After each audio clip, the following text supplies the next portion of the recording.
سوال ثانی والعشرون 22واں سوال ہر ذکرتم فی رسالت ہی ما ان ذکر ولادت ہی صلی اللہ علیہ وسلم کا جنم اشٹمی کنیا املا، تم نے اپنی کسی کتاب میں یہ لکھا ہے کہ نبی کریم صلی اللہ علیہ وسلم کی ولادت مبارکہ کا ذکر کرنا ایسے ہی ہے کہ جیسے یہودی اپنے ایک مصنوعی خدا کنیا کی عبادت کرتے ہیں۔ یہود یا ہنود انہوں نے اپنا ایک معبود بنا رکھا ہے جس کا نام ہے کنیا، یعنی جس طرح اپنے کنیا کا وہ جنم دن مناتے ہیں اور اس کا نام رکھتے ہیں جنم اشٹمی کنیا، تو کیا تم اسی طرح نبی پاک صلی اللہ علیہ وسلم کی ولادت کے ذکر کو ان کی طرح سمجھتے ہو؟ کیا تم نے کسی کتاب کے اندر یہ بات لکھی ہے؟ الجواب هذا أيضا من افتراء الدجاجلة المبتدئين علينا وعلى أكابرنا، وقد بينا سابقا أن ذكره عليه السلام من أحسن المندوبات وأفضل المستحبات، وكيف يظن بمسلم أن يقول معاذ الله أن ذكر الولادة الشريفة مشابه بفعل الكفار۔ حضرت فرماتے ہیں کہ یہ بھی اہل بدعت کا ہمارے اوپر بہتان ہے۔ ہم گزشتہ یہ بات عرض کر چکے ہیں کہ حضور اکرم صلی اللہ علیہ وسلم کی ولادت مبارکہ کا ذکر کرنا یہ بہت بڑی عبادت ہے، تو جس کو ہم عبادت کہتے ہیں اس کو یہود کے فعل کے مشابہ کیسے کہہ سکتے ہیں؟ تو یہ ان لوگوں نے ہمارے اوپر الزام لگایا ہے اور ہمارے اوپر بہتان لگایا ہے۔ اصل مسئلہ کیا ہے کہ حضرت مولانا رشید احمد گنگوہی رحمہ اللہ تعالیٰ سے کسی نے سوال کیا ہے اور حضرت نے جواب دیا ہے، اور یہ ساری بات حضرت سہارنپوری رحمۃ اللہ علیہ فرماتے ہیں کہ میں نے اپنی کتاب براہین خاطیہ کے اندر یہ لکھ دی ہے۔ اس کا خلاصہ کیا ہے؟ حضرت سے کسی نے پوچھا کہ رسول اکرم صلی اللہ علیہ وسلم کی جب ولادت کا ذکر ہو اور جس مجلس میں ذکر ہو اسے کہتے ہیں مجلس مولود، تو کیا وہاں پر کھڑے ہونا جائز ہے؟ اور نبی پاک صلی اللہ علیہ وسلم کی ولادت کا تذکرہ کھڑے ہو کر کرنا جائز ہے؟ مجلس مولود میں کھڑے ہو کر مجلس مولود پڑھنا کیسا ہے؟ اس کا جواب حضرت گنگوئی رحمۃ اللہ علیہ نے دیا ہے کہ جو لوگ ہمارے ہاں مجلس مولود کرتے ہیں اور وہاں کھڑے ہوتے ہیں وہ اس کی وجہ یہ بیان کرتے ہیں کہ مجلس میلاد اور مجلس مولود میں عالم ارواح سے نبی کریم صلی اللہ علیہ وسلم کی روح عالم دنیا عالم شہادت میں آ جاتی ہے، اور ہم کھڑے ہوتے ہیں رسول اکرم صلی اللہ علیہ وسلم کی روح کی آمد کے اعزاز میں، تو وہ لوگ مجلس مولود میں کھڑے ہو کر مجلس پڑھنے کی وجہ یہ بیان کرتے ہیں کہ حضور پاک صلی اللہ علیہ وسلم کی مبارک روح آ گئی ہے۔ اس پر حضرت فرماتے ہیں کہ دیکھیں ہمارے ہاں یہ مشابہ یا تو مجوسیوں کے ہے اور یا یہ مشابہ روافض اور شیعہ کے ہے۔ کیوں؟ مجوسی اپنا ایک خدا بناتے ہیں جس کا نام ہے وہ کنیا رکھتے ہیں،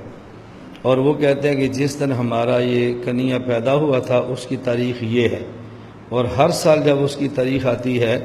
تو اس پر یہ لوگ سارے کام ایسے کرتے ہیں جیسے حقیقتاً بچے کی پیدائش پہ کیے جائے۔ جب کسی گھر میں بچہ پیدا ہو تو بچہ کے پیدا ہونے پر جو خوشی کے افعال کیے جاتے ہیں مجوس یہ ساری رسمیں ادا کرتے ہیں حقیقتاً پیدائش کی طرح۔ تو وہ کہتے ہیں اگر آپ اس طرح کرتے ہیں جیسے مجوسی کرتے ہیں تو مجوسی کو مشابہ ہو گیا کہ مجوسی سارے وہ کام کرتے ہیں جیسے بچے کی پیدائش پہ کیے جاتے ہیں۔ اور اسی طرح ہمارے ہندوستان میں روافض ہیں کہ وہ عاشوراء کے دن حضرت حسین اور ان کے ساتھ اور جو حضرات شہید ہوئے تھے ان کی شہادت کے دن ماتم کرنے کے لیے عاشوراء کے دن وہ سارے کام ایسے کرتے ہیں جیسے حقیقتاً میت کے ساتھ کیے جاتے ہیں، کہ وہ اس دن ایسا کرتے ہیں کہ ناش بناتے ہیں، مصنوعی ناش بناتے ہیں، اس کو کفن دیتے ہیں، اس پہ خون لگاتے ہیں، وہاں پہ فتح کے جھنڈے گاڑتے ہیں، وہاں پہ آلات حرب رکھتے ہیں، اور پھر اس کا جنازہ پڑھتے ہیں اور اس کو قبر میں دفن کرتے ہیں۔ تو جیسے حقیقی میت کے ساتھ کیا جاتا ہے ایسے ہمارے ہاں روافض کرتے ہیں۔ تو اگر نبی پاک صلی اللہ علیہ وسلم کی ولادت کا تذکرہ کرتے ہوئے آپ ایسے کریں جیسے حقیقی ولادت کے ساتھ کیا جاتا ہے تو یہ ایسے ہے جیسے روافظ کرتے ہیں۔ تو یا یہ مشابہ مجوس کے ہے،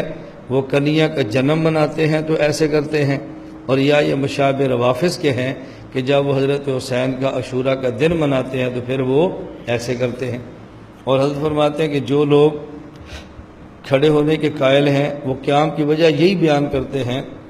کہ رسول اکرم صلی اللہ علیہ وسلم کی ولادت کے وقت ظاہر ہے پیغمبر کی روح پیغمبر کے جسم میں آئی ہے، اور جسم اور روح دونوں پیدا ہوئے ہیں، تو نبی پاک صلی اللہ علیہ وسلم کی جب ولادت ہوئی ہے تو آپ کی روح بھی ساتھ تھی، اس موقع پر ہم روح کی عظمت میں کھڑے ہوتے ہیں۔ تو حضرت فرماتے ہیں کہ دیکھو حقیقی ولادت ایک بار ہوتی ہے، وہ ہر سال نہیں ہوتی۔